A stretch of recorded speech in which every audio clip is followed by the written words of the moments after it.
दोस्तों नमस्कार।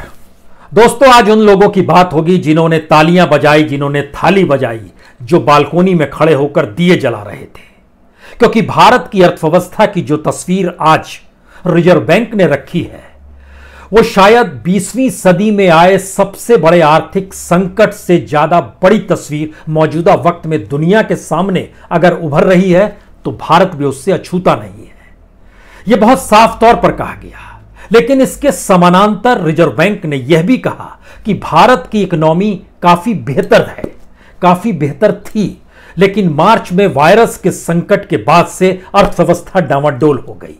यानी इससे पहले जो आर्थिक स्थितियों की बिगड़ी हुई स्थिति का जिक्र हम डिमोनेटाइजेशन को लेकर करते थे, जीएसटी को लेकर करते थे, रोजगार ना होने को लेकर करते थे, उससे पल्ला झाड़ने की कोशिश भी की गई।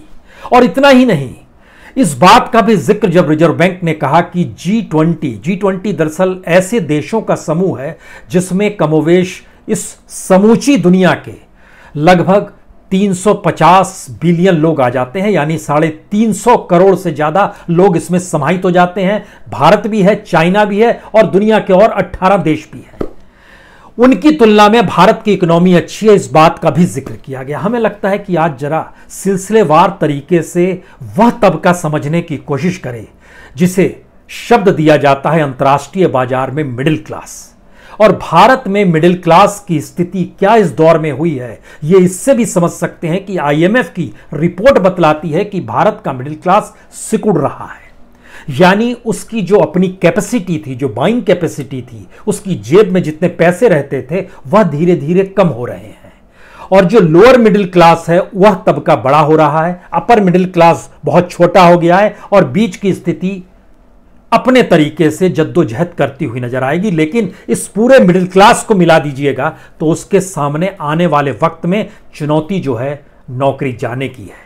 उसके सामने सबसे बड़ी चुनौती जो है वह बचत का पैसा खर्च होने के बाद नौकरी नहीं मिलने की है। जो ईएमआई चुकाना है उसको किस रूप में चुकाया जाए या कितने दिन की राहत सरकार देती रहेगी यह भी देखना होगा, क्योंकि सरकार ने मिडिल क्लास की तरफ से हमेशा आंखें मूंदी है और मिडिल क्लास के सामने सबसे बड़ी त्रासदी इस वक्त आने वाली है। वो कैसी त्रासदी होगी, वो कैसी मुश्किल होगी, इस सिलसिले को समझने से पहले हमें लगता है आज हमने एक इंडस्ट्री ली है। इस इंडस्ट्री को होटल इंडस्ट्री कहते हैं और इसमें बड़ी तादाद में मिडिल क्लास के लोग काम करते हैं। होटल इंडस्ट्री में सीधे तौर पर जुड़े हुए जो सिर्फ भारत के लोग नौकरी करते हैं उनकी तादाद है 73 लाख, 73 लाख। लेकिन इनडायरेक्ट वे में जो उनके साथ जुड़कर लोग काम करते हैं, जो चाहे खानसामा हो जो कि कॉन्ट्रैक्ट पे हो, या वहां पर परोसने वाला हो, या जो भी अलग अलग काम होते हैं, वो छोटे होटल से लेकर बड़े होटल तक में इसकी तादाद अलग से तकरीबन 1.5 करोड़ है। यानी 2.25 करोड़ लोगों को नौकरी देने वाले होटल इंडस्ट्री का पहले जिक्र समझ लीजिए, क्योंकि इसके जरिए इसका अपना बिजनेस जो है तकरीबन 4.5 लाख करोड़ का बिजनेस है। इसका जो भारत में बिजनेस है वह पिछले 4 हफ्तों से ठप पड़ा हुआ है। वहां कोई काम नहीं, अंतर्राष्ट्रीय तौर पर हो रहा है। ऐसा नहीं है कि सिर्फ भारत में नहीं है, लेकिन आज जिक्र हम सिर्फ भारत के उस मिडिल क्लास सोसाइटी का करना चाह रहे हैं जिसने थाली बजाई है, दिया जलाया है। 5 लाख रेस्तरां इस देश में रजिस्टर्ड तौर पर हैं, जिसमें काम करने वाले तकरीबन 2 करोड़ लोगों के सामने मुश्किल यह है कि अब वह कैसे उनकी जिंदगी चलेगी, यह एक संकट है। वो कैसे भरपाई होगी, क्योंकि जो होटल चलाते हैं उसमें तकरीबन 92% होटल चलाने वाले लोग ऐसे हैं जो कि एक लिहाज से किराए की इमारत लेते हैं जहां पर वो होटल चलाते हैं। उनकी टोटल आय का 20% वो किराए में दे देते हैं, जो मौजूदा वक्त में मान लीजिए किराया माफ भी हो गया, लेकिन ये पटरी पर जब चीजें आएंगी तो उसको लौटाना होगा जो उनके अपने कॉन्ट्रैक्ट्स रहते हैं। उस कॉन्ट्रैक्ट्स में सरकार की भागीदारी किस रूप में होगी, यह तभी सवाल उठ सकता है जब सरकार के पास पूंजी हो। रिजर्व बैंक के पास इस देश में पूंजी हो, नहीं है पूंजी। और यह मुश्किल हालात में बार बार इस देश के भीतर का संकट है कि अलग अलग सेक्टर में नौकरी जा रही है।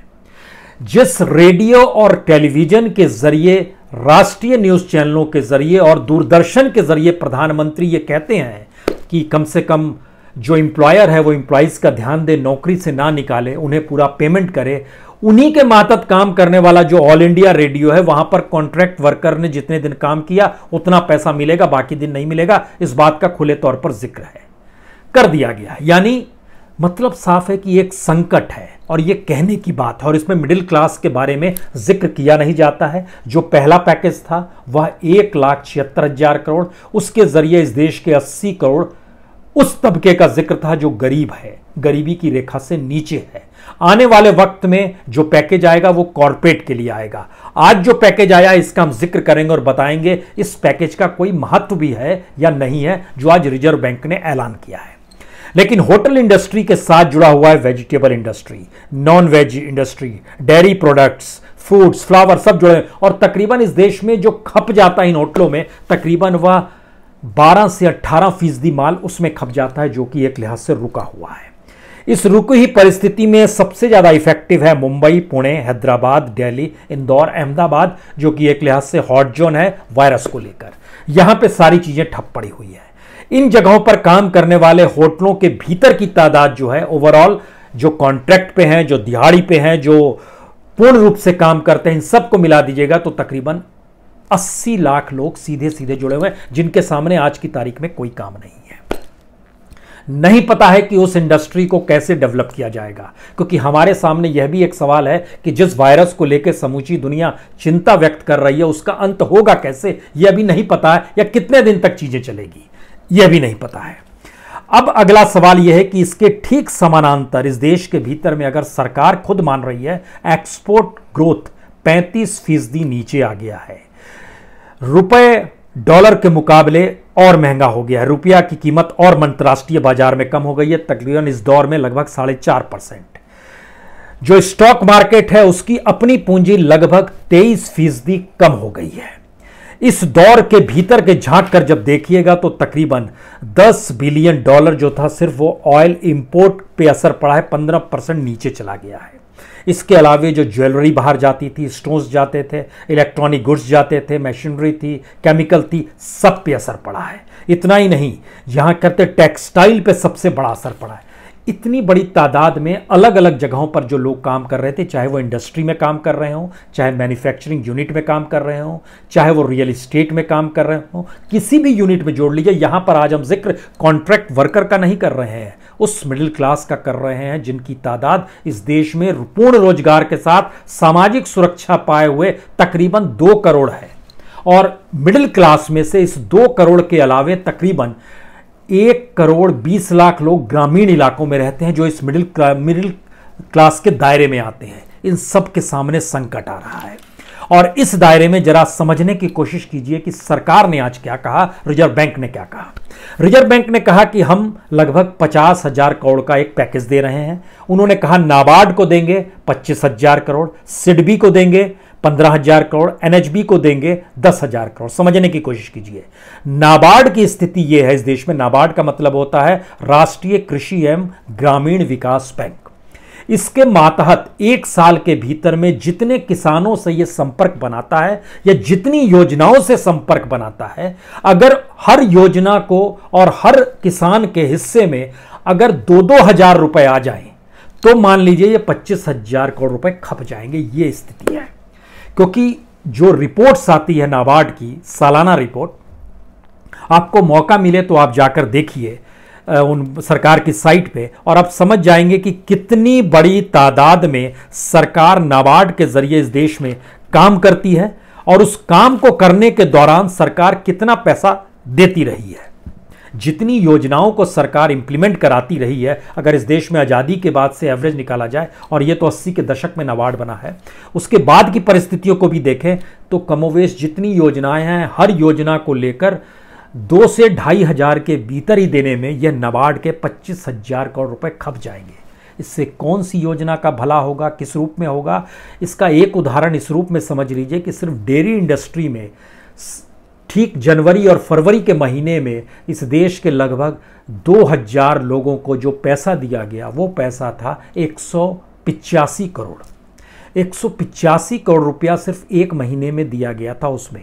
अब पूरे साल के हिस्से में सिर्फ ये डेयरी प्रोडक्ट को लेकर जिक्र हम कर रहे हैं। इस तरीके से अगर हर योजना को जिक्र आप करने लगेंगे तो एक उलझन ये आ जाएगी कि अच्छा, ऐसी स्थिति में इस 25,000 करोड़ का मतलब क्या है। ठीक इसी तरीके से जो स्मॉल इंडस्ट्री डेवलपमेंट बैंक यानी सिडबी है, जिसको 15,000 करोड़ रुपए दिए गए हैं, इसके भीतर एमएसएमई भी आता है। एमएसएमई का बड़ा साफ मतलब है कि जो मंझोले और छोटी इंडस्ट्री होती है उसको इस दायरे में रखा जाता है।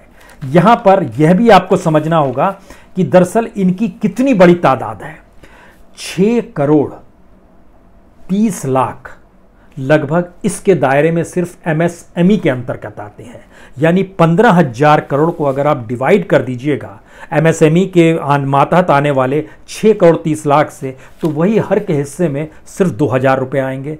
एमएसएमई के तहत 2.5 करोड़ से लेके 10 करोड़ तक की जो पूंजी होती है उसके जरिए ये पूरी इंडस्ट्री चलती है। लेकिन वहां का संकट नया ये है कि आप उसको डेवलप कैसे कर पाएंगे यह कोई नहीं जानता है।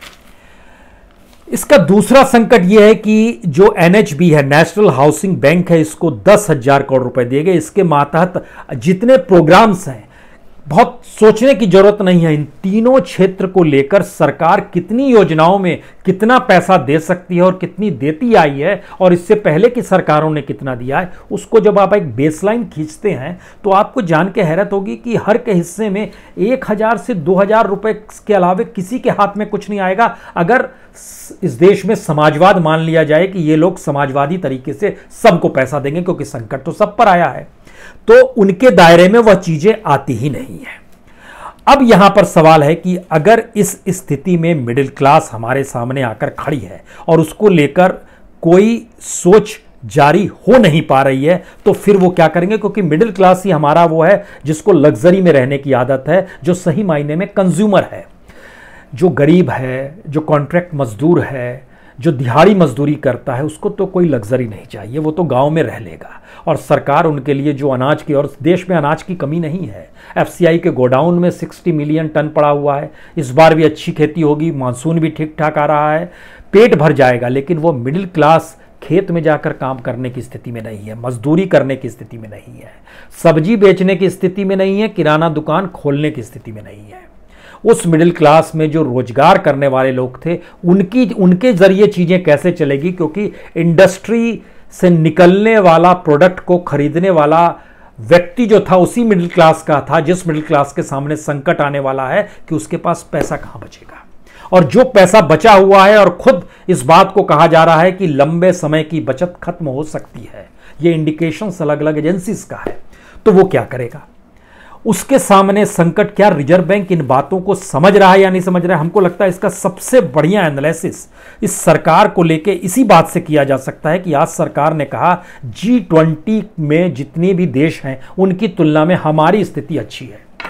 G20 का मतलब जान लीजिए, इसमें जो 20 देश आते हैं उसमें Argentina, Australia, Brazil, Canada, Germany, France, Indonesia, Italy, Japan, Mexico, Russia, Saudi Arab, South Africa, South Korea, Turkey, United States यानी अमेरिका और ब्रिटेन, और उसके अलावा चाइना और इंडिया है, और इसके अलावा यूरोपियन यूनियन है।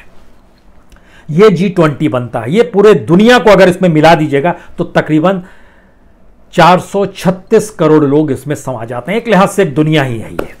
लेकिन जरा यह समझने की कोशिश कीजिए कि अगर चाइना और इंडिया को उसमें से निकाल दीजिए, भारत की पॉपुलेशन 138 करोड़, चाइना की पॉपुलेशन 143 करोड़ और बाकी पूरे 18 कंट्रीज विद यूरोपियन यूनियन की जनसंख्या जो है वह तकरीबन 155 करोड़ है। तो इसका मतलब है कि G20 में हमारी हैसियत जो है जनसंख्या के लिहाज से बहुत ज्यादा है। अब इसके भीतर घुसिए कि इकोनॉमी क्या कहती है जिस G20 का जिक्र किया जा रहा है। इस G20 में भारत की पर कैपिटा इनकम सबसे कम है। आपको यह जानना चाहिए।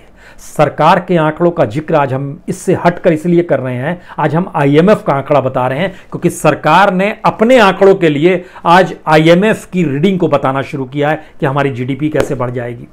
IMF कहता है कि 2020 में मार्च के महीने में भारत में पर कैपिटा इनकम जो है सालाना जो 2020 की है वह $9,027 है। आप कहेंगे $9,027 का मतलब क्या हुआ? $9,027 का मतलब हुआ 6,90,204 रुपए। यह सालाना आय प्रति व्यक्ति आय है। इसको जब आप महीने में कन्वर्ट करते हैं तो एक महीने में आय हुई 57,570 और प्रतिदिन में कन्वर्ट करते हैं तो प्रतिदिन की आय हुई 1,917 रुपए। और इस देश के 80 करोड़ लोगों की आय जो है वह तकरीबन 20 रुपए पर ही आकर टिकती है, 20 से 30 रुपए प्रतिदिन पर आती है और यहां प्रतिदिन 1,917 रुपए। इसका मतलब जो बात हम लोग बार बार कहते हैं कि इस देश के सिर्फ 1% लोगों के पास इस देश का 67% संसाधन और पूंजी है, यही असमानता है। यहां पर एक इंडिकेशन दिमाग में रखिएगा, वायरस के संकट के बाद के भारत की स्थिति में जीडीपी जो बतलाया गया है कि 7.4% होगा, आरबीआई ने जो कहा है, सच यह है कि उसके बाद भारत में गरीबी बढ़ने वाली है, भारत में भूखमरी बढ़ने वाली है, भारत में बेरोजगारी बढ़ने वाली है, भारत में असमानता बढ़ने वाली है। यह स्थिति डेवलप होगी, यह दिमाग में रखिए। क्योंकि जब हम G20 का जिक्र कर रहे हैं तो G20 में अगर भारत में प्रति व्यक्ति प्रति महीने आय 57,517 है तो भारत से ज्यादा सिर्फ साउथ अफ्रीका है जो 1 लाख से कम में आता है 88,900, यानी साउथ अफ्रीका की भी प्रति व्यक्ति प्रति महीने आय 88,980 है, हमारी 57,000 है। ब्राजील का जिक्र भारत को लेकर बार बार होता है तो ब्राजील की भी प्रति महीने प्रति व्यक्ति आय 1,08,420 रुपए है, जो कि IMF कह रहा है। और भारत जो अपने बता रहा है 5 ट्रिलियन की रफ्तार, उसमें IMF का डाटा यह कहता है कि 2024 ही लीजिए, अगला इलेक्शन 2024 में होना है और बीच में रुकावट के लिए 2022 भी ले लीजिए जब यूपी का इलेक्शन होना है। IMF के मुताबिक भारत में 2022 में एक महीने की कमाई 57,000 से 67,000 ही होगी और 67,000 से 78,000 2024 में होगी एक महीने की कमाई, यानी सालाना 9,44,000 प्रति आकलन होगा। तो एनालिसिस IMF का है ये। दूसरी तरफ हम लोग अमेरिका का जिक्र करते हैं, अमेरिका की इकोनॉमी सबसे मजबूत है, सबसे ज़्यादा है। उस लिहाज से अगर समझिएगा तो ये अमेरिका में प्रति व्यक्ति प्रति महीने आय जो है वह लगभग 14,320 है एक दिन की आय। एक महीने की आय 4,29,000 है और सालाना आय 51 लाख।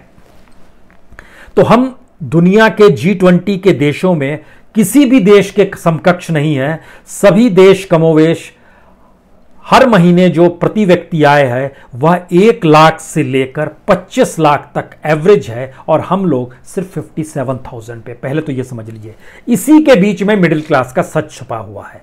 भारत में तकरीबन 28% माना गया मिडिल क्लास है। इस 28% मिडिल क्लास के भीतर जब घुसिएगा तो जानकारी IMF, वर्ल्ड बैंक और भारत सरकार और इंटरनेशनल लेबर ऑर्गेनाइजेशन चारों को जब हमने मिलाया तो निकला इस 28% में से 14% middle class lower middle class है, 3% अपर है और बीच का जो हिस्सा है 10% उसकी स्थिति और नाजुक है। और सबसे ज्यादा नौकरियां जो जाने वाली हैं वह एक लिहाज से इसी 24% की जाने वाली है जो लोअर मिडिल क्लास और मिडिल क्लास है, उनकी स्थिति नाजुक होने वाली है। और जिस बात का जिक्र हम कर रहे थे कि लगातार ये सिकुड़ रहा है, तो यह भी वर्ल्ड वाइड रिपोर्ट और उसको लेके जो पर पर्सन पर मंथ की रिपोर्ट जो प्यू रिसर्च सेंटर ऑर्गेनाइजेशन है उसने इस बात की जानकारी दी कि भारत के भीतर की स्थिति है कि 2014 में पर पर्सन पर मंथ की जो आय मिडिल क्लास की थी वो 1,587 थी, यानी 1,500 रुपए वो कमाता था, जो 1,587 रुपए, जिसमें लगभग 60 रुपए की कमी आ गई और 1,524 रुपए 17-18 में हो गया। ये रूरल इलाके में। अर्बन यानी शहरी इलाकों में कमाई थी 2,926 रुपए। यह एक एवरेज निकाला गया है प्रति व्यक्ति पर मंथ की आय अर्बन में, और वो घटकर 2,909 रुपए हो गए, यानी वहां पर भी लगभग 18-19 रुपए कम हो गए। इसका मतलब है हमारा मिडिल क्लास सिकुड़ रहा है। और वर्ल्ड वाइड जब ये देखा जाता है कि पर डे मिडिल क्लास को किस दायरे में रखा जाए तो उसमें माना जाता है कि 10 से 20 डॉलर वह खर्च कर सकता होगा, यानी 750 रुपए से लेकर 1,500 के बीच में वो खर्च कर सकता होगा। लेकिन स्थिति यह है भारत के भीतर की स्थिति मिडिल क्लास की कि उसकी कमाई ना सिर्फ कमी है बल्कि एक लिहाज से 25,000 रुपए एवरेज माना गया मिडिल क्लास को, जो कमा रहा है और जो रह सकता है, लेकिन अब उस पर भी संकट आने वाला है। और इस देश में जब इंडस्ट्री और कॉरपोरेट को जब पैकेज दिया जाएगा तो सवाल है कि इससे पहले भी पैकेज दिया गया था, तो उसमें उन्होंने क्या किया था। ऐसा नहीं है कि प्रोडक्ट बढ़ा दिया, प्रोडक्ट बढ़ाना इस दौर को भूल जाइए कि वायरस था या क्या स्थिति थी भारत में, उससे पहले चले जाइए। जब पैकेज दिया गया था कॉरपोरेट को, तो कॉरपोरेट ने अपनी बुक ठीक की, अपने टैक्सेस वहां कम कर दिए गए थे, उनके हिसाब से उन्होंने अपनी चीज़ों को ठीक किया, लेकिन उससे लाभ ना तो मिडिल क्लास को हुआ ना लोअर क्लास को हुआ। और जब कंजम्पशन ही नहीं हो रहा है मार्केट में और मिडिल क्लास के पास ये संकट है कि आने वाले वक्त में इकोनॉमी डेवलप होगी नहीं, तो पैसा उसके पास आएगा नहीं, तो वो खर्च जाहिर है सोच समझ कर करेगा और न्यूनतम खर्च की दिशा में आ जाएगा। लेकिन एक संकट इसके पैरेलल में आ रही है कि लोगों की नौकरी छूट जाएगी, जिस बात का हम जिक्र कर रहे हैं, जो हमने होटल मैनेजमेंट का जिक्र किया कि होटल सेक्टर में कितनी बड़ी स्थिति है। इसके ठीक समानांतर हमको लगता है एक चीज और समझिए कि दुनिया के भीतर में सबसे बड़ा संकट, अगर मिडिल क्लास और रईसों के बीच में आप घुसिएगा तो बड़ा संकट एक एयरलाइंस का भी आने वाला है। डॉक्यूमेंट बताते हैं कि पूरी दुनिया को जो नुकसान होने वाला है, इंटरनेशनल एयरलाइंस के जरिए जो जानकारी आ रही है, $314 बिलियन का नुकसान होने वाला है और पूरी दुनिया इससे चिंतित है। ऐसा नहीं है, लेकिन कमोवेश जो भी देश हैं उन्होंने अपने लिहाज से राहत दी है, भारत सरकार ने राहत नहीं दी है। इसका मतलब है जो ग्राउंड वर्क करते हैं एयरपोर्ट पे, जो मिडिल तौर पे जो काम करते हैं, जो बड़ी तादाद में काम करने वाले लोगों की संख्या होती है, जिसको हम लोग एजेंट्स कहते हैं, जो टिकट बेचते हैं। यह भी आपको जानना चाहिए कि भारत में ट्रैवल एजेंट्स की तादाद लगभग 50,000 है, यानी 50,000 परिवार चलते हैं सिर्फ ट्रैवल एजेंट के तौर पर। स्थिति क्या है? अगर 314 बिलियन का नुकसान सह चुका है, अमेरिका ने किया है कि जो $25 बिलियन जो है उसने वेजेस और बेनिफिट्स 6 महीने के लिए उसने दान किया है उन लोगों के लिए। लगभग 4 बिलियन कार्गो कैरियर्स को दिया है। जो 3 बिलियन है वो ग्राउंड हैंडलर्स और कैटरिंग की कंपनियां, उनको रियायत दी गई है। जो 25 बिलियन है जो पैसेंजर्स कैरियर को उठा रहे थे और जो एजेंट्स टिकट ले रहे थे, जो लोन मिल रहा था वह लोन चुका पाएं, उसके जरिए उनको दे दिया गया। क्योंकि भारत की भी स्थिति देखिएगा तो इस दौर में लगभग 300 करोड़ रुपए के टिकट काटे गए थे, एजेंट्स ने वो पैसा दिया, एजेंट के पास आज पैसा नहीं है। जो कंपनियां हैं अलग अलग भारत के भीतर में जो हवाई जहाज चलाती हैं, वो पैसा लौटाएंगी कब, एक पूरा प्रोसेस है। तो दुनिया के अलग अलग देशों में अमेरिका ने इस रूप में कॉमर्शियल एयरपोर्ट को भी $10 बिलियन का एक पैकेज दिया है। यूरोपियन यूनियन ने 650 मिलियन सिर्फ फिन एयर को दे दिया है जो उसकी अपनी है। 540 बिलियन नॉर्वे की एयरलाइंस को दिया है। 1,500 मिलियन स्वीडिश कैरियर को दिया है। एयर फ्रांस, केलएम, लुफ्थांसा को भी दिया गया, अलग अलग तरीके से मदद की गई है। यूएई में आइएगा तो वहां पर भी अपने तरीके से एमिरेट्स एयरलाइंस है उसको मदद की गई है। सिंगापुर ने अपने तौर पर किया तकरीबन 500 मिलियन। ऑस्ट्रेलिया ने किया है तकरीबन 430 मिलियन, उसने वहां पर रिफंड्स वापस करवा दिए हैं। और 180 मिलियन जो है उसने जो रीजनल सर्विसेज थे उसके लिए मदद की है। न्यूजीलैंड ने 330 मिलियन की मदद की है। ब्राजील जैसे देश ने 6 महीने तक में जो एयर नेविगेशन चार्ज था और रेवेन्यू शेयर था सबको खत्म कर दिया, माफ कर दिया। हर देश ने किया है, भारत के सामने नहीं होगा। यानी ध्यान दीजिए, तो वह तबका जो मिडिल क्लास का है, जो अलग अलग क्षेत्रों में काम कर रहा है, उसके सामने एक बड़ा संकट है। अब वो क्या करेगा? और इसी middle class, upper middle class या फिर रईस क्लास में से जो बच्चे हायर एजुकेशन के लिए बाहर चले जाते हैं, अब उनके सामने एक बड़ा संकट आ रहा है कि रोजगार कैसे डेवलप होगा। क्योंकि अमेरिका में जो पिछले 4 हफ्ते का डाटा आया है, जिन्होंने अप्लाई किया अनएम्प्लॉयमेंट बेनिफिट, जिसको हम लोग भत्ता कहते हैं, अमेरिका में है बेरोजगार है तो पैसा भी मिल जाता है। दुनिया के यूरोपियन यूनियन में जाइएगा वहां भी मिल जाता है। तो G20 से भारत की तुलना नहीं करनी चाहिए। G20 में शामिल लगभग 17 कंट्रीज ऐसी हैं जहां पर महंगाई भत्ता मिलता है। भारत में ये नहीं मिल पाता है। और जो हम लोग बार बार जिस चीन का जिक्र करते हैं, हमको लगता है उस चीन के बारे में आप लोग को हम जानकारी नहीं दे पाए। उस चीन के बारे में भी जरा ये समझना चाहिए कि चीन की स्थिति भी भारत की तुलना में इतनी ज़्यादा है कि भारत में प्रति व्यक्ति आय प्रति महीने की 57,000 है, तो चाइना में 1,33,000 है। पर तो चाइना की इकोनॉमी से तुलना नहीं की जाइए। लेकिन अमेरिका का जिक्र हम इसलिए कर रहे हैं क्योंकि अमेरिका में बड़ी तादाद में भारतीय काम करते हैं और दुनिया भर के माइग्रेंट्स पढ़े लिखे इंटेलेक्चुअल दिमाग जो है वहाँ पर चला जाता है। वहाँ पर इंडस्ट्रियल प्रोडक्शन लगभग 5.5% नीचे आ गया, मैन्युफैक्चरिंग प्रोडक्शन 7.6% नीचे आ गया, ऑटोमोबाइल मोटर व्हीकल पार्ट से जुड़ा हुआ लगभग 28% नीचे आ गया। अनएम्प्लॉयमेंट जिसका हम जिक्र कर रहे हैं 4 वीक में, पहला वीक जो कि शुरू होता है मार्च के शुरुआत से, वहाँ पर 3.7 बिलियन पहले दौर में, उसके बाद 6.1 बिलियन सेकेंड वीक में, थर्ड वीक में 6.9 बिलियन और फोर्थ वीक जो कि 11 अप्रैल को ख़त्म हुआ है उसका डाटा आया है 5.2 मिलियन। यानी सब मिला दीजिएगा तो लगभग 2 करोड़ 10 लाख लोग वहाँ पर बेरोजगार हुए हैं और वो अप्लाई करते हैं महंगाई भत्ता के लिए और वो डाटा पहुँचता है वहाँ के बैंक में जो federal reserve bank of Saint Louis है। उसने जब यह डाटा दिया तो उसने बोला कि 1933 में भी ऐसी स्थिति नहीं थी, वहाँ भी 24% की बेरोजगारी थी, अभी तो हम लोग 33% पे आ गए हैं। यानी दुनिया भर में जहां जिक्र होता है वहां पर एक राहत दी जाती है। भारत में रिजर्व बैंक ने जिक्र किया लेकिन क्या दिया ये हमने आपके सामने बता दिया। और इतना ही नहीं, सोचिए जरा, रेपो रेट का जिक्र किया कि हमने 0.25% कम कर दिया। रेपो रेट क्या होता है? जो बैंक पैसा रिजर्व बैंक में देते हैं और रिजर्व बैंक जो इंटरेस्ट देता है बैंकों को वह 4% था, उसको 3.75 कर दिया। रिजर्व बैंक कहता है हमने इसलिए कम कर दिया कि लोग लोन लें, कम सस्ते में लोन देगा और लोन देने के बाद लोग गाड़ी खरीदेंगे, मकान खरीदेंगे। इम्पॉसिबल चीज है। एक ऐसे क्राइसिस के वक्त में लोग गाड़ी खरीदेगा, फ्रिज खरीदेगा, एसी खरीदेगा या फिर घर में इम्पॉसिबल सी चीज है ये सोच ही कहीं अलग जा रही है और ये सोच उस मिडिल क्लास को एक ऐसे बंद कुएं की तरफ ढकेल रही है जहां पे आने वाले वक्त में उसके सामने बड़ी त्रासदी है, उसको घर में दिया जलाने की स्थिति ना आ जाए। अभी तो उसने बालकोनी में खड़े होकर दिया जलाया, आने वाले वक्त में ऐसा ना हो कि बिजली बिल देने का पैसा ना रहे। क्योंकि दुनिया भर के भीतर में जब आप जाइएगा तो इस बात का भी जिक्र होता है कि आखिर वो कौन सी स्थिति है जिसमें दुनिया के कई देश पटरी पर आ जाएंगे, भारत क्यों नहीं आ पाएगा? भारत इसलिए नहीं आ पाएगा, भारत में सप्लाई चेन नहीं है, भारत में करप्शन बहुत ज़्यादा है।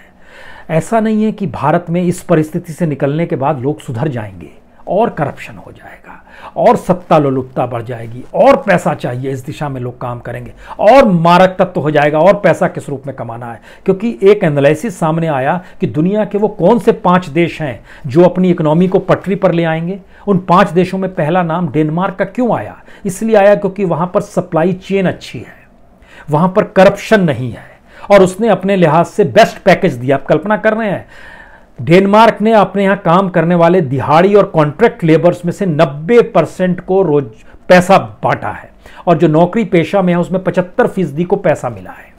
सिंगापुर सेकंड है, उसकी तो इकोनॉमी भी मजबूत है, उसका बुनियादी ढांचा मौजूद है, लेकिन वह भी करप्शन फ्री है, कोई पॉलिटिकल हैजल नहीं है और वहां पर वर्कफोर्स को एक लिहाज से हर सुविधा दी जाती है, बड़ा ही नियम कायदे में चलने वाला है। अमेरिका की इकोनॉमी भी पटरी पर आ जाएगी, उसकी वजह है सप्लाई चेन अच्छी है। वहां पर बिजनेस में कोई जोखिम नहीं उठाता है और बिजनेस में कोई जोखिम नहीं है और सरकार संरक्षण देती है अपने यहां जो बिजनेस पर्सन है अमेरिका के भीतर में। और लगभग $2 लाख का पैकेज भी दिया गया है, 2 लाख करोड़ का पैकेज दिया गया है।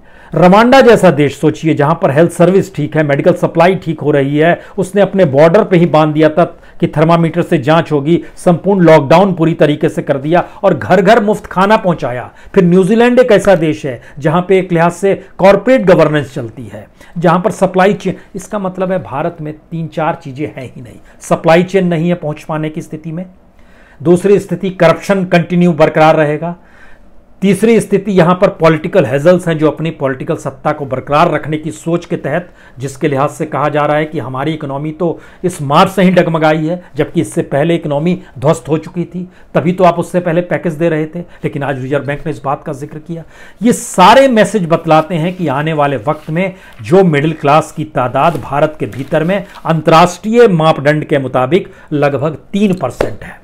3% का मतलब होता है लगभग 4 करोड़ लोग भारत के ऐसे हैं जो उस मिडिल क्लास सोसाइटी में अब परेशान होने की स्थिति में आएंगे और उसके समानांतर जो लोअर मिडिल क्लास की स्थिति है और मिडिल क्लास की स्थिति है, इनकी तादाद तकरीबन 8 करोड़ है। कुल मिला के 12 करोड़ की जनसंख्या जो रूरल में भी है, जो अर्बन में भी है, उसके सामने एक मुसीबत आएगी और उसके लिए कोई पैकेज किसी के पास नहीं होता है।